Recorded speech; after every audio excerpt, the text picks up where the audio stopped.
Okay, so folks, we are live. We're going to give everyone a chance to get filed in, and we'll start the content in a couple of minutes. Rob, it's good to see you, man. I really appreciate you doing this with me. Hey, good to see you as well, Joe. Thanks for having me. Yeah. Oh, and Diana, I saw your post on LinkedIn this week. It actually got a lot of traction about imposter syndrome, and I kind of laughed because I was like, the only imposters are the ones that don't have imposter syndrome, and they Hmm. actually think that they know what they're talking about. Yep. Yeah, that was fun. I would never have thought I had imposter syndrome until I really reflected on it after that post. I was like, I felt like this a bunch before. So I retract any time I've told anyone that I've never felt imposter syndrome. I feel it every day, especially in moments like this where we're about to speak to a few hundred people and tell them how it's supposed to work. That's when you're supposed to get it for sure. But no nerves, right, Emily? I'm always nervous. You mean for this webinar, right? Yeah, exactly. No I'm nerves. always nervous for about like 90 seconds and then I start to get in my stride. So I'm still in those 90 seconds, so leave me alone, Joe. Right, we're in the calm before the storm. Hey, Mark, how you doing, man? I'm really glad that you would be able to join us for this webinar, by the way. My pleasure, Joe. Yeah. So we're already over 100 attendees. It seems like some folks are actually still filing in, but we'll give a couple more minutes and then we'll kind of kick off and get into the slides. But I'm really excited for this session. This is the fourth Real Talk webinar that we've done with pre-sales, and I'm really excited about the new customer journey. We're going to talk a lot about how buying has changed this year. We're going to talk a lot about like product-led growth and customer self-education. And it's not a pitchy, you have to do this topic. It's more just an observation of how B2B SaaS transactions have kind of morphed a bit, partially due to COVID and just partially due to like technology catching up and making it available. But the real focus for today is really going to be on like how we need to behave and react and adapt based on what's happening in the world. So I think it's going to be a fun session, and I'm really excited. The panelists and I have prepped like we always do before the meeting. I think we've got some great point of view, some great like real professional experience and personal anecdotes that we can share with the crowd. And as usual with the Real Talk series, we'll be inviting the audience to chat us questions, and there'll be a section near the end of the content where we're responding to audience questions. And so if you're in the crowd right now, if you're already in the not the waiting room, but if you're here and you could hear me, feel free to chat your questions in as you go. Don't save them till the end. And my partner George will be taking those questions and pulling the best ones for the Q&A section. So with that, why don't we kind of go to the next slide? I see a lot of folks in the webinar now, so let's get started. Again, this is the fourth in the series of Real Talk that Reprise and the Pre-Sales Collective are doing together. I'm really like excited and honored to be a host and to get a chance to interact with the community like this. I think that this session is again focused on the rise of product-led growth and customer self-education and how that impacts sales and pre-sales behavior with prospects and customers. And so what we'll do next time is we'll announce the future schedule for the Real Talk series. We're going to re-up and do more of these webinars for the community moving forward, new topics, new panelists, and all of it. But I'm just really excited to be here today and to talk about a topic that's really important to me. I pick fights every day on LinkedIn about whether or not product led is better than sales led. And so this will be a really, really exciting conversation for me to have. And so while we go to the next slide, George, if you could launch that first poll, we're curious with the audience, who's in the crowd today and who's here to observe. And so George is my partner here. George is going to launch a poll just asking where you are in your organization. And we'll do that. And while we do that, why don't we move from right to left, and we'll have the panelists introduce themselves. Because again, I never claim to be an expert at this stuff. I claim to be the person that rallies experts and then shares their opinion with the community. So we're going to go from right to left. We're going to introduce ourselves, give our name, our title, what we do. And the icebreaker question for the audience to get to know you this time is going to be, where is your organization on the product-led versus sales-led spectrum? So where are you folks currently on the topic of product-led? And we'll start with my friend Rob, and we'll move right to left this time. Rob, how you doing? Hey, Great to see you, Joe, and thank you guys for having me. Hello to all the panelists and the audience members. I've spoken on a couple of pre-sales collective events before. These are just so well run, and really happy to be here. For those of you that haven't met me virtually before, I lead the sales engineering and strategy teams at Guru. We have a really exciting new role called product specialist, which is kind of, in my mind, a new evolution of pre-sales in the product-led world.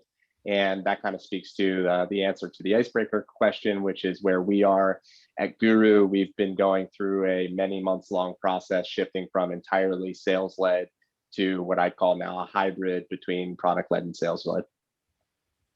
Beautiful. Thank you, Rob. Why don't we continue right to left with Emily? I mean, you folks literally wrote the book on product led. So Emily, introduce yourself, tell us what you do, and tell us where your organization is on the product led journey. Yeah, so obviously, as you can see on the beautiful slide there, my name is Emily and I'm a manager on the sales engineering team at Pendo. If you're not familiar with Pendo, we basically help people with their product-led strategy in the concept of providing usage analytics, in-app messaging, onboarding guidance, things like that. So a big part of what we've been doing is becoming better product-led ourselves. And our CEO actually released a book this year called The Product-Led Organization. But I was reading the forward and I was looking at how there's this one little section, and I feel like it really encompasses where we are. It says, becoming product-led doesn't happen overnight. It requires intent, practice, and ongoing calibration. It is less a destination than a state you must deliberately maintain. So based on that, we are continuing to head towards that destination and trying to maintain it. So sort of, kind of heading there as well. I love it. It's like my mom's favorite thing, the lazy river. It's more about the journey than the destiny. I'm just kidding. Mark, how about yourself? Name what you do and where is Fastly in terms of product led? Yeah, thanks, Joe. So Mark Dalton here. I run global pre-sales at Fastly. Fastly is an infrastructure company, so we do CDN, edge, and secure delivery. So I would say, in terms of product led, we don't really have a product that's like a lot of other products. It is an infrastructure services based kind of application, but it does have some elements, I would say, of a product led organization, which is, easy onboarding, self-service, free trials, online signups. So I would say that we're probably in that hybrid model, and our sales process is definitely sales driven as opposed to product driven, but we do kind of have elements of it. So I say we're definitely in that hybrid approach or space. I love it. Yeah. And, Mark, it's interesting. It's like a lot of folks think that product led means free trial and you only sell through a free trial. But the reality is product led is just putting your product forward and enabling customers and prospects to get to know you through the product. And it doesn't always have to be a meeting with sales. And I think one of the things we'll go through on today's session is 100 different ways that you can be product led, or you can adopt product led principles to ease the customer buying process. And I think you already called that a couple of great ones. Diana, I know that, Clary probably wouldn't call themselves a product led organization, but I actually think you have some really interesting perspective on this. So name what you do and where is Clary in terms of being product led? Yep. Diana Capello here. I run the sales engineering teams globally for enterprise and strategic accounts. And if you're not familiar with Clary, my goal is that you will be, because our job is to make revenue teams, including SEs, more connected, efficient, and predictable. So you'll be seeing more from me on that. But we would consider ourselves more a traditional enterprise sale. Our customers expect to buy that way, especially mine being enterprise customers. But during the sales cycle, when they want to see a proof of concept, we connect to their real data, and that is actually the org we give them. We are the first implementation team. So you're getting our real product when you're getting a custom demo from us. I love it. And so the work that I do during my evaluation with Clary actually turns into the instance of Clary I use as a customer And it's not just a sales demo or a sales presentation. Like, we're actively working together towards what will be my successful deployment of your product, even though we probably have a meeting with sales first.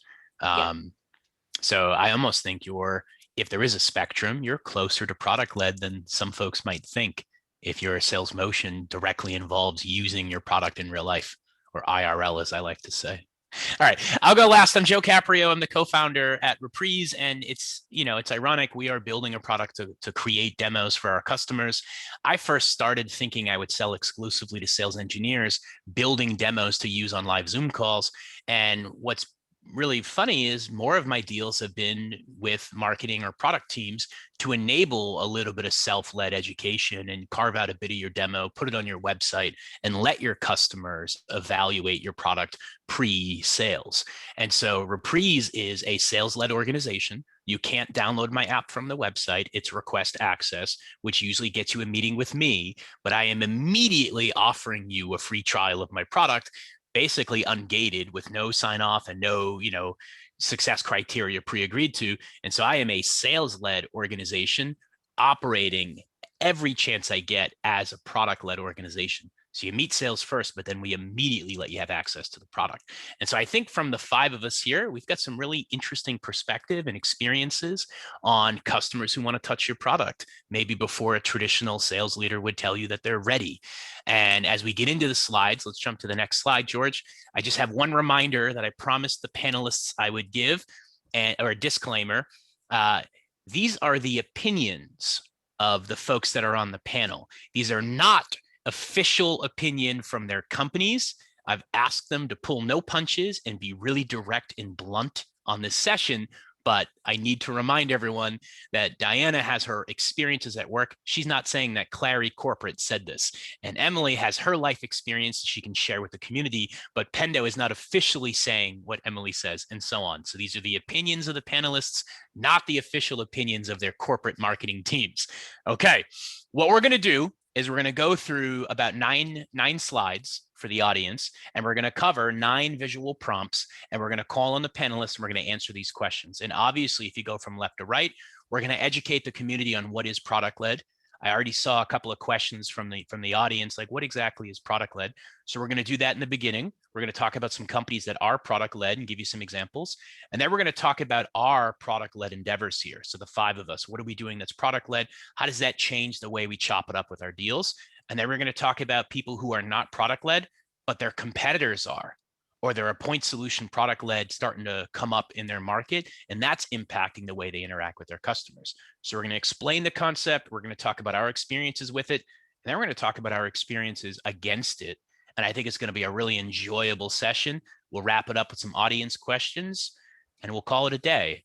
So why don't we lead with the next slide, which is what is product-led? And Diana, I'm going to go with you on this one because I thought you had a really, really straightforward explanation. On the next slide, George. Beautiful. So Diana, what's product-led? Yeah, so my first reaction to that may be overly simplistic now that I've done some more research in preparation for this panel, but my first reaction is freemium. So this is try before you buy. You can use it till a certain point, maybe number of users, or you want more features, and then it converts from a pilot to a paid engagement. Yeah, I agree. I think at a base level, a lot of folks will come in and say product-led is using the product before you have to talk to sales, before you have to pay. It's often through a freemium. Mark, I think you've got some nice traits that you can share. Like, what is a company looking for when they start to offer product-led experiences? What are the traits that they're trying to give their customers and prospects? Yeah, you bet. So like any lazy sales engineer, I went to the Googles first, just like a lot of people I'm sure did. And I think there's a couple of elements that are pretty common. I mean, Diana touched on one, which is kind of frictionless sign up or freemium. I think value before money is another one. People want to get value out of your product before they buy it. And then really kind of this notion of being viral, so word of mouth type of advertising is another one. And then really the end user focus. So it's got to be easy to use. And I think most importantly for me in my experience is the ability for self-service, I think impacts greatly whether you'll be successful in a product-led endeavor or not. And if you don't have it, I think it's really difficult to be product-led if this self-service component isn't there. Beautiful. And on the next slide, we're going to prompt you, Mark. Maybe you can give us a couple examples of companies we know that are operating in a product-led world. On the next slide, George, there you go. So I think one of them that anybody who's bought software is Calendly. So, and a lot of people use it just because the notion of not having to go through your calendar and say, give me 10 times next week that you can meet. A sales rep will send out their calendar. You come to me with your times, and then it's just kind of that mutual booking, if you will. And then a couple of big ones, SurveyMonkey is a good one. There's the notion of surveys itself going viral, very easy to get into as well. And then Slack obviously is probably one of the kings of product-led organizations. Yeah, it's wild too. I get this question a lot on product-led, Mark. It's like, is it for really simple solutions? Is it for really inexpensive solutions? And those are the only arenas you could be product-led.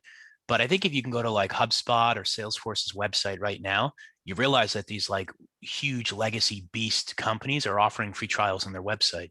It's not just, low price, low complexity options. Snowflake is product-led. MongoDB is product-led, GitLab is product-led, Twilio is product-led. A lot of companies that sell to developers, where developers just want to get their hands on it and not talk to sales, they're having success with product-led. A lot of companies that sell really expensive enterprise solutions are starting with a smaller tier offering and letting folks use it and then upselling into a major purchase. And so the old conception that product-led only works with like products that you sell one-off for $30 a month, I think that's going away like really, really quickly here. And a lot of companies are starting to realize that product-led is about the buyer journey, the buyer's preference on how they get to know your company and get to understand what your product does. That's what's driving product-led offerings. And it's not just if I sell it cheap enough, I can give it away for free at first. That's the old logic on product-led. On that, right, I'd love to go to Rob and on the next slide, talk about why this is growing in popularity, because you see this over and over and over again on social. The advisors are advocating for it. The investors are telling us to do it. And all the smart money seems to be on product-led, other than legacy enterprise sales folks like myself screaming, you can't do a demo without a discovery call. Don't be product-led.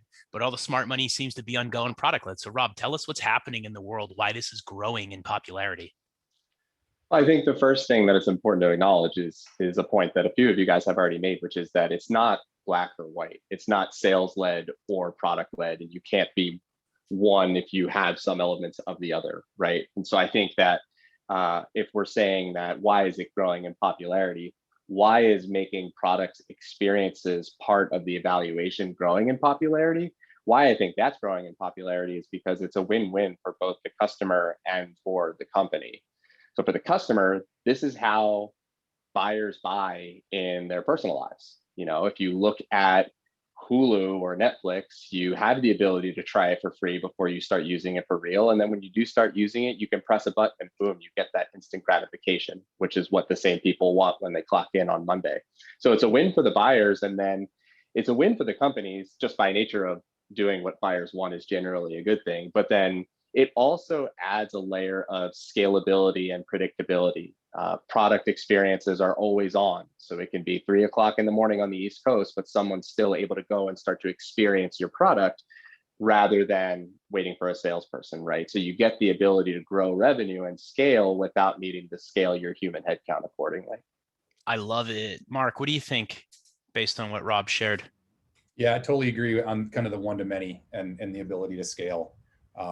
One of my prior companies before Fastly was an analytics company that was very much product-led. And our biggest customer came from a free POC that was self-directed, and it was a big retailer.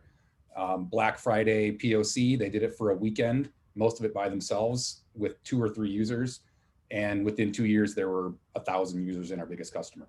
So going through a normal sales cycle to get into that POC would have been very kind of prohibitive for this retailer. And so they just did it themselves. And then bam, massive uptick from there. Yeah, I totally agree. It's funny. We're getting the question from the audience again, like what is product-led versus sales-led? And I really just think it's opening up an ability for your prospects and customers to get to know your technology without having to meet sales first. And that can either be through a freemium offer, or carving out one piece of what you do and giving it as a point solution, or just enabling somebody to download and use your product before they talk to the sales team, where a traditional sales-led company is step one is a conversation with me, no matter what. Step one is a conversation with the salesperson, whether you've used me before or whether this is the first time you've ever heard of my product. Step one is get on the phone and let's talk. That's traditional sales led. Product led is you can use the technology in some form to educate yourself. Either you're using their low tier free solution and then upgrading to paid, or you're just using a limited amount of time trial before upgrading to a full solution. But you do that pre-sales or you do that post-sales. And that's the easiest way to kind of bifurcate in your mind right now. Why don't we go to the next slide and we'll think about, for the panelists that are offering product-led engagements, right? We'll talk about what is it on the next slide that's available to your customers pre-sales. And I think we'll kick to Rob on this one first, because I know that Guru has a good offering. So George, one more time, just the next slide for us, please. There you go. So Rob, what's available with Guru? Sorry to stomp on you. What's available with Guru? Yeah, we have really 3 different options. If folks want to go to the website with no sense of urgency and see how they can start sharing information amongst their teams more effectively than maybe they are today, there's a free forever option that's gated by number of users. Then above that, we have free trial options that are gated by duration. So 30 days, you try one of our higher tier plans, and that cuts off after 30. And then we do have for companies that prefer to buy this way, and I like that Diana called that out as well, that it's all about how people buy. So there's companies that buy bottoms up, and then there's companies that buy top down via a more traditional sales process. And so we do have that option available. So if someone wanted to go right out of the gate, traditional discovery demo, all the way down through the process, we have those options available as well. Awesome. And Emily, how about at Pendo? What could I see from Pendo before I talk to a sales team? I think you know what you can see, Joe, because your company built it. No, we actually use Reprise on what we internally call the SGT, so the self-guided tour. So you can actually go through and see some very interactive visualizations and information about the product. We do actually have something called Pendo Free, which is a pared down version, I think similar to some of the other folks on the call. But I'd say, we had tried in the past to do this, and when we weren't really all in as a company, it really didn't go well. I remember in our early days, we had freemium, and the freemium was just somebody in sales deciding to give a company who has less than 100 monthly active users in their product free access. But then there wasn't any formal process around how to upgrade. There wasn't any formal process on who to support it. So it would end up going to sales engineering, and it was just a nightmare. So I think it definitely has to be a top-down initiative when it comes to actually putting something like this in place. And similarly too, just because you can do a product led or a free version of your product doesn't necessarily mean you should, because there are certain products out there that like somebody had commented in, I think, one of the questions, it might be a highly complex or configurable software, but it also maybe is going to potentially be a situation where you don't have great product market fit and you need a salesperson to really help somebody through that process. So I think it's a situation where I'm completely not answering your original question anymore, but I wanted to throw that in because we have definitely tried it and failed in the past, but doing a lot of different things to make it simpler and make it more pared down and appropriate has definitely been more successful for us.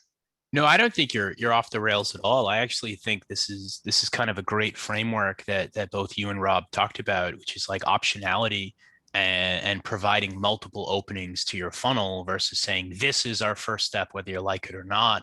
And I think both Guru and Pendo have multiple CTAs on their website, and I as a shopper can go there and say, I need to talk to a human being because I learned that way, or I want to touch it and feel it because I learned that way, right? And give them an opportunity to either do more research through traditional marketing collateral, videos and blogs and case studies, actually touch the product so I can self-learn, or talk to a seller because I need some advice and want to ask some questions. And I think both Guru and Pendo are doing an amazing job of not like lumping everyone into one buyer pattern, but enabling buyers to come in through different funnels. And so what's available for product led from your orgs, I actually think is best in breed. And, you know, Mark, you've got another really, really smart way that people can think about splitting this out. You talked about pre-conversation and post-conversation, what's available with Fastly for a product experience. Do you mind repeating that for the audience? Yeah, pretty similar to what Rob said. We have a freemium option that's gated by usage amounts. So up until a certain amount of bandwidth that you can consume, and that goes on forever. There is a way to convert using a credit card, very simple. If you want to go to a different level, and that goes up to a certain amount. And then after that, it's a conversation with a salesperson. And obviously we have hooks in the product that we monitor just like everybody else should and whatnot. But one thing that I think is important relative to what's free or what's not is how you determine what you should give away versus what you shouldn't give away. Where is that gate? And for us at Fastly, it's pretty easy because we're a usage-based model. But when I was at my prior company at Domo, it was a pretty full featured product set. And we gnashed our teeth forever figuring out, well, should it be this, should it be that? And there was a lot of iteration on that. And I think it's important to figure that out, or try to at least think about that, obviously, before you go full in on it, because it is something that you need to consider as you're going to market with your free product. Absolutely. I totally agree. There is no one answer for sure. And I don't think any SaaS company gets it right the first time around. And so I think a little bit of experimentation and a little bit of like agile thinking is the answer here. I just love companies that are getting away from like, we do it one way only, and giving people an opportunity to kind of explore a couple different ways. So we're all offering, right, some form of product experience here. Let's take it to the next slide and think about how that changes the way we interact with our customers. And I'm thinking about folks showing up to a first call and behaving differently with sales because they've seen the product, or showing up to a first call and being aggressive with sales because they wish they could see the product but haven't yet. And how we as sales leaders or salespeople and sales engineers need to adapt the way we engage with our customers in this new product-led world. And so I'll go to Rob first because you literally wrote the book on demos. So we'll kick to you. Like, how are your customer interactions shifting now as a result of this movement?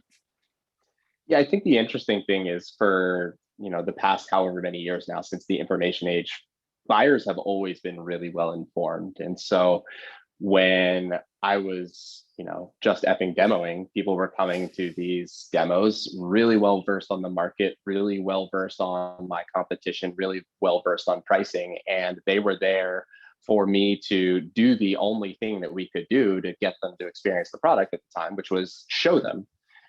Now that we have product experiences available, they're coming to us knowing a ton about our product. And so the depth of the questions that they ask, how tactical and product focused the questions are, that's all very, very different. And so for us, it's really about how can we provide value on top of what you can experience on your own. And so that's really been a big shift for us. It's, how can I give you the tips and tricks, and what are some of the gotchas in the product that, in a demo environment, maybe we would try to steer away from. Now we might be saying, hey, that button isn't necessarily going to be useful for you guys. Stay away from that button instead of just ignoring it. I love it.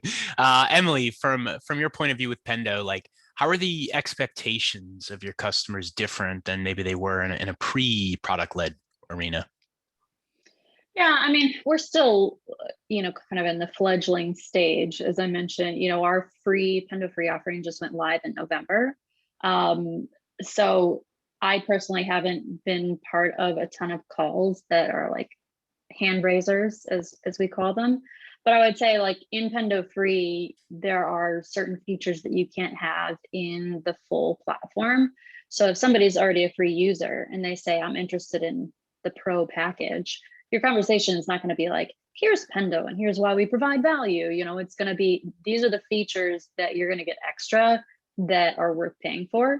So it's a different kind of conversation, right? You still have to do some discovery, but like you already have somebody who understands the value prop of your product. So it's just different.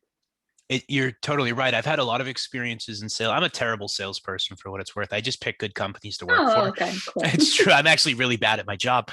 And I have this problem where I treat the first call very similarly, regardless of the lead source or the prospect's level of education at that point. And I tend to default to call types.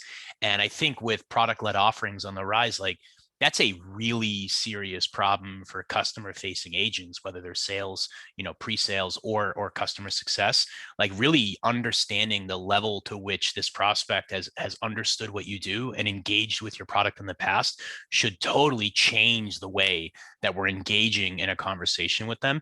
And I think maybe in the past we skated by and just kind of did like the same call script every time. And I really don't think that plays. Like to your point, Emily, you get on the phone with somebody who's never heard of Pendo. You want to explain how Pendo works. You get on the phone with somebody who's using, Pendo for 2 core use cases and not the other 4 things that you folks can do. It's less about explaining the overview and it's getting right to the point on what it is that they want. And so a lot of salespeople and sales engineers are going to miss that if they're not mindful that product-led means that a lot of these people have used your product and then come and spoken to you. And that is a totally different dynamic, like a totally different dynamic.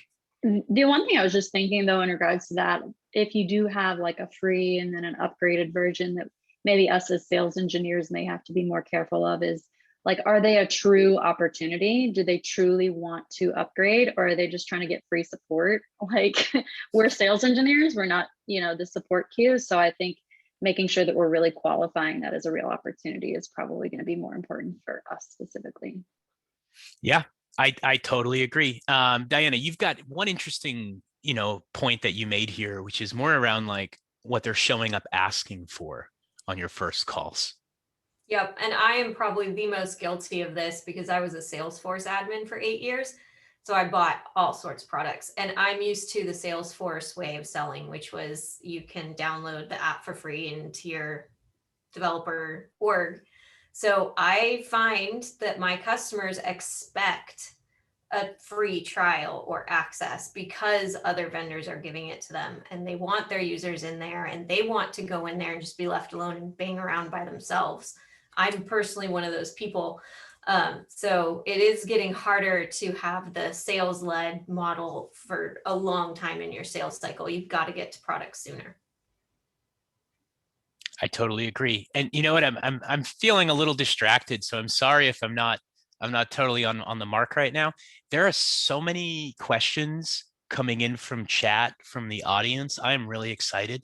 We're going to get to audience questions in a few slides. And I think we'll do like 3 or 4 of them where normally we really only save time for like 1 or 2, but there are such good questions that I think we should get to them and give the audience a chance to be heard. This is a funny topic. Like people are emotional about this. People are like wondering if product-led is real and if it's possible in our vertical or in our segment, or our product is too complex or too expensive. And I don't believe that product-led will work. And I'm kind of laughing at it, right? Like we're not here telling you have to be product-led. We're just reporting that the world is shifting a little bit and a lot of SaaS companies are starting to operate in a product-led world. And whether your company makes the full shift or not, buyer perception is changing. That's the whole point of this. So if we go to the next slide, George, the buyer behavior is different now. So during COVID, right, my wife and I sold 2 houses and we bought 2 houses and we don't really have it like that. That's all the money we have.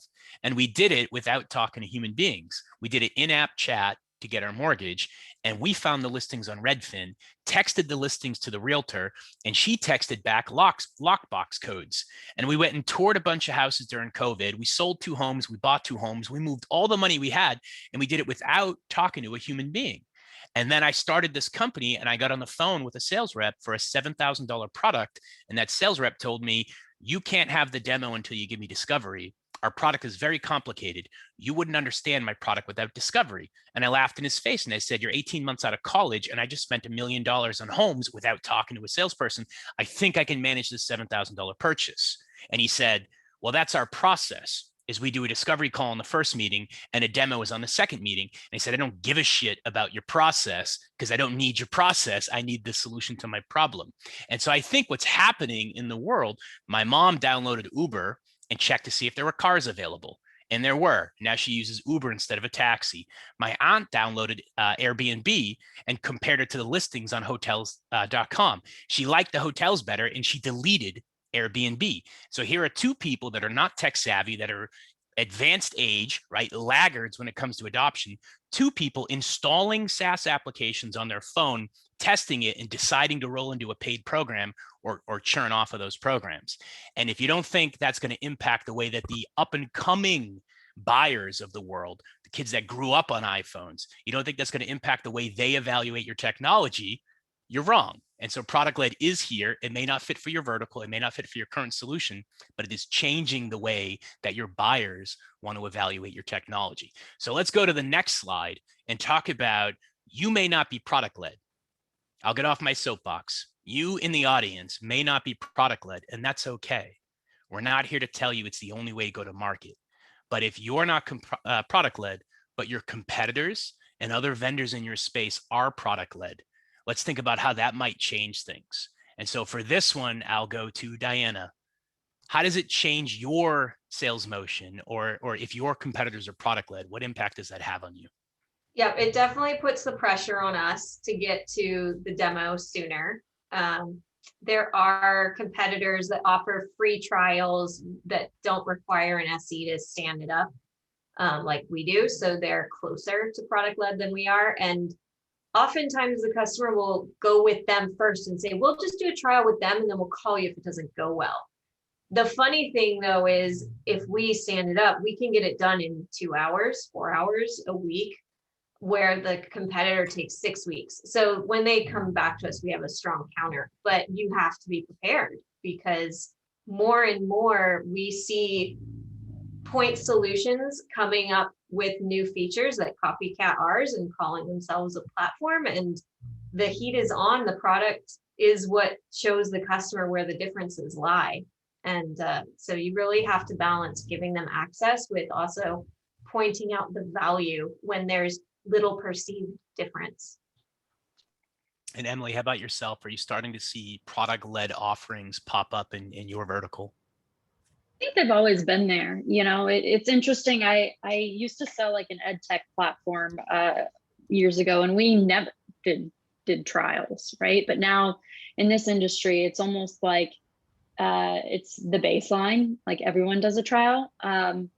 As far as like things that people can sign up for on websites, I feel like our competitors have done it, not done it, like it's changed throughout the years. But I always think about like, if you're the one who can get your product in their hand first, then you're sort of setting that baseline, because then all the other demos that they're doing, all the other products that they trial, they're comparing, you know, what they already know, which is your solution, to the things that might be missing in the other solution. So I think there's a lot of benefit to that. And I did want to touch on one kind of thought around competition that your comments are reminding me of, Diana, as well as a question in the chat, which is like your competition getting access to your product as a part of just like ungated stuff. And I think, you know, that's always a risk and a concern. But if they're so busy copycatting your solution, then they're not actually doing anything brand new and innovative. And so that's sort of the thought process that we take, is we'd rather be thinking about innovative new things than worrying about what our competition is doing and trying to build the same features that are going to be out of date in 6 months. So. Oh, I thought I'd stunned you into silence, Joe. I was shocked. That's never happened in my life, Emily. I may not say the right thing, but I'm always going to say something. Let's go to the next slide, George. And I want to ask Mark a question on this one. Like, how has your sale been impacted by competitors or other vendors in the arena offering a product-led or a freemium solution? Have you seen this, and has it changed the way that you folks are selling? Yeah, I mean, not so much at Fastly, but because all of our competitors have a free trial that's very similar to ours. But back in the BI world a few years ago, you know, the most dreaded question at the end of a demo was, do you have a free trial? And we had to say, well, then you can go through all of the motions and kind of the hoops. Yeah, it's really a trial, but it's more like a POC and we have to install it and blah, blah, blah, blah, blah. And so it's almost like you better have one, or they're going to say, well, your competitors have one. What's wrong with you guys?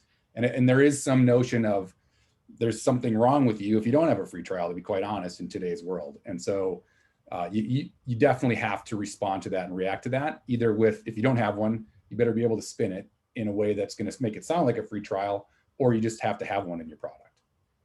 Right. And so this is, I mean, this is an amazing example, Mark. Thank you for sharing, where, again, product led might not be the solution for every vendor, but if your customers are coming in saying, I saw this from these folks and I tried the other folks, like, you do kind of have to adapt the way that you're engaging with your customers. So again, I'm not advocating everyone goes out there and gives their product away for free. I'm just saying this is going to change the way your first conversations, every conversation, play out. And so, Diana, I know at Clary, you've got an interesting thing where you folks have kind of shifted when and where you show product and how you do it. And so maybe you could fill us in on that. Yep. We have a sliding scale from standard demo all the way through to paid engagement, proof of concept. But the sweet spot for us is what we internally call an executive demo. It is gated. They do need to agree that one of their buying authority executives will attend the demo. That's why it's called an executive demo. And we agree to connect to their live data, and we agree to a mutual success plan. So what are the things you need to see in the demo to convince you this is the right path? And it converts like hotcakes. It does so well. The only pushback is when they say, well, we want our sales reps or SEs or whoever to log in and use the product themselves for a few weeks. That's where we get a little hemming and hawing. But the exec demo is the preferred path because it shows time to value, and it really does give them that user experience. Plus, it's a jump start on the implementation, which is always a bonus. Thank you very much. George, why don't we get our last prompt and then we'll go to audience questions, which I'm really excited for. And this is just about like how we react to these pressures from folks that they want to see the product on the first call, or they want to use it as fast as they can. And so I'll go to Rob on this one. How are you handling, it's not pushiness, right? Like, they want to join your party. They want to come to your pizza party. They want to see what you're about, but they want it freaking now, you know? And so how are we reacting to that like new, pressure to get into it with folks right away? Well, I think for us, because of the way we've now configured ourselves in a hybrid, where we can get someone into the product on their own if they'd like, that's given us a lot of optionality there. So one change that we've made, I alluded to it earlier, is we have a new pre-sales team that sits all the way up at the top of the funnel. And if someone, totally unqualified by old standards wants to hop on a 30-minute call, we'll engage them in that. And that 30-minute call is, we have what we call the core 4, which is uncover the use case, uncover the friction, remove the friction, and guide next steps. And that could be a number of different things, from get back into the product and do X, Y, Z, or it could be guiding them to a higher touch engagement with an account executive, sales engineer, and going down funnel.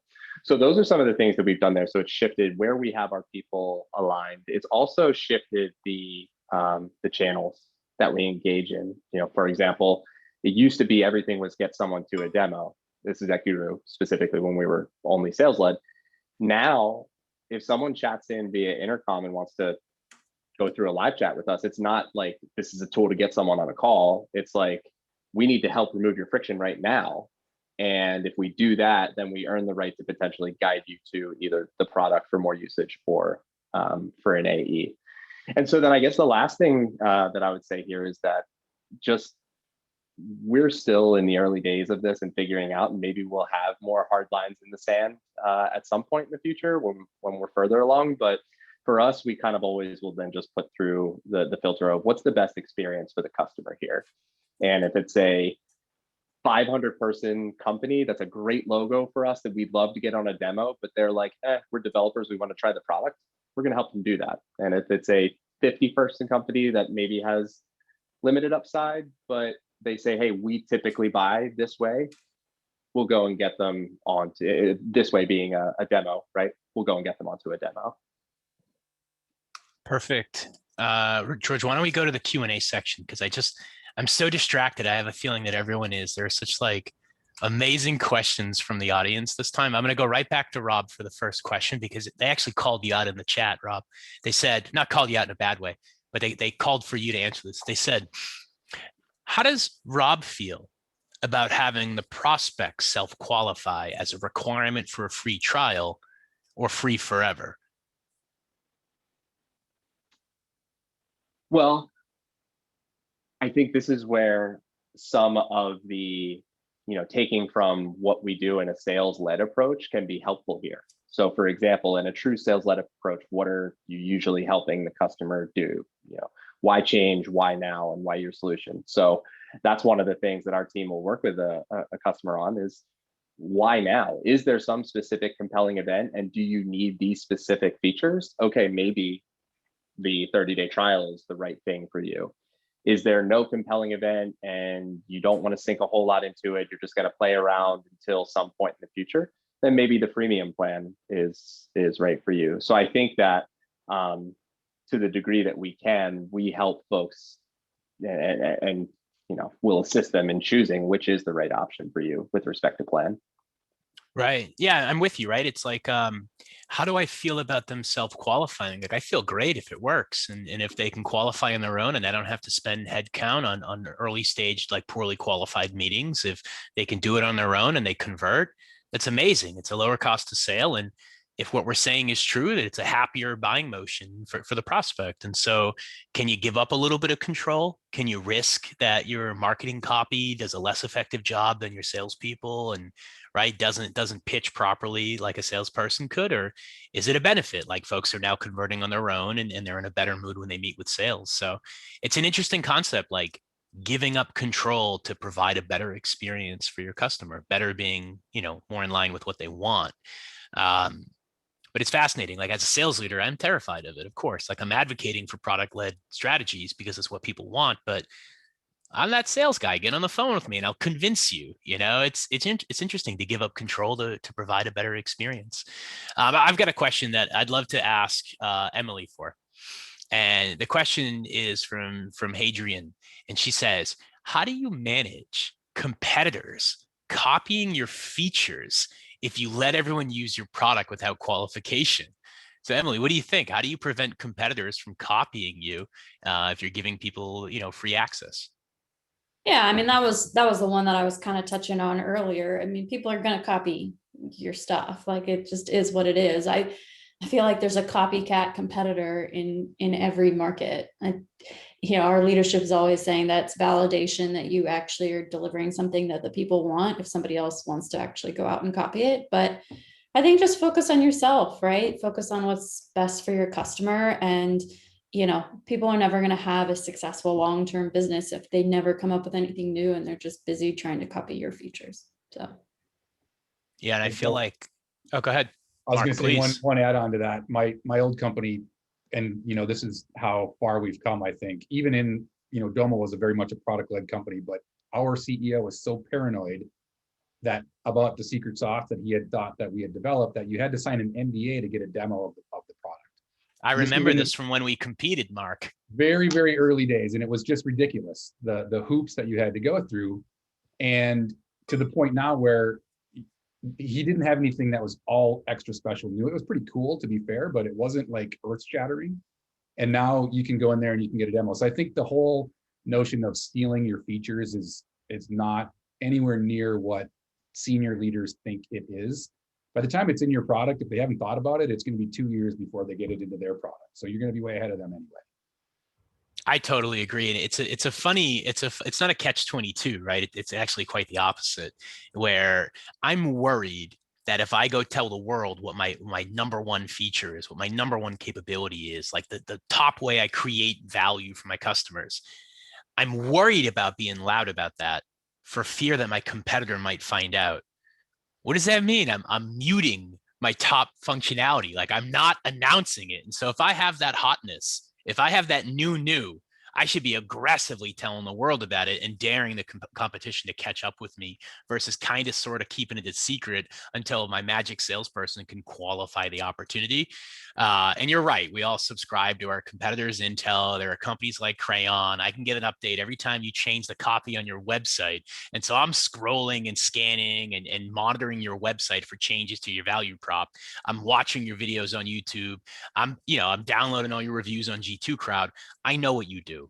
I know what you don't do, right? What we're talking about is enabling your entire market to know what you do that they don't do fast, like now, like immediately. All right, George, why don't we go through some of the announcements that we want to make for the team at PreSales. The first one is a new promotion that Reprise and PreSales are going to work on together. And this is a passion project of mine. This is something that I care very, very much about. There's this charity in Boston, which is the town that I'm from, and they're using personal training as a means to fight recidivism and gun violence in the inner city. They rescue people from the system, from juvie or from prison, and they give them a path to a career. They teach them to be personal trainers, and they do that to get these guys off the street and give them financial upward mobility. And really what they do is they sell these personal training sessions to startups, and they take some of that venture money and they funnel it back into the program, and they use it to pay for caseworkers and social workers and counselors and keep these kids off the street so we can fight recidivism. And so if you go to the next slide, I've signed up. I've been a personal training customer. Oh, sorry, George, that's the link to the website. Perfect. And so I've signed up. I've been a client of ICW for a few years now. And as an advocate, I started making my personal training sessions public. And I've got like 100 people on this distribution list. We work out every week together. It's an hour over Zoom. It's actually a lot of fun. And I've made it so any member of PreSales Collective can come and do this workout with me, get to know the team at ICW, understand the cause and the program. You can do it for free, no obligation. Well, what we're about to start doing is this session once a week for any member of PreSales Collective, free and voluntary. I want you to get to know the team at ICW because they're amazing people and they deserve this. And I really, really love this program, and I want to bring it to the community. So we're going to start doing these on the regular, and you'll hear more about it over Slack from us. 2 more announcements before we run. And the first one, let's launch the second poll, George. We're always looking for feedback and always looking to get better. So this poll will stay, hidden and anonymous. We won't show the results, but we're curious as George launches the second poll, how we did and any feedback that, we could use to make the program better. And then the last 2 slides for me, George.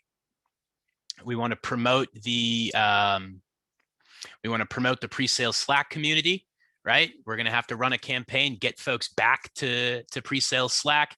There wasn't a Slack community when we first started the community, the PreSales Collective. And so there are a lot of members of PreSales that aren't actually in the Slack channel. So we want to make sure everyone gets into the Slack channel and can engage in these really powerful conversations we have in channel. And then if you go to the next slide, we're talking about this hiring event, not to miss the job fair. Okay. So there's a big job fair going on March 4th and 5th. It's on the PreSales Collective's website, and we'll announce it out over Slack as well. Don't miss it. And one final piece on the final slide is the podcast. Make sure you're tuned into the podcast. I've heard every episode. I love to listen to these. I'd say while I'm working out, but I'm listening to my trainer from ICW while I'm working out. And so I found new time to listen to the podcast every day. Last piece here is I just want to thank the panelists, and I want to thank the audience for having fun with us today. These are meant to be really informal and just kind of bring the collective, bring the community together, get some folks that have had experiences on the topic, take some questions from the audience. And I'm really excited with how this came out. I really appreciate the panelists. I appreciate the guests, and stay tuned for some announcements on future Real Talk webinars. Thanks, everybody. Thanks, Joe. No, that was Good my job, pleasure. guys. All right. George, did you end webinar?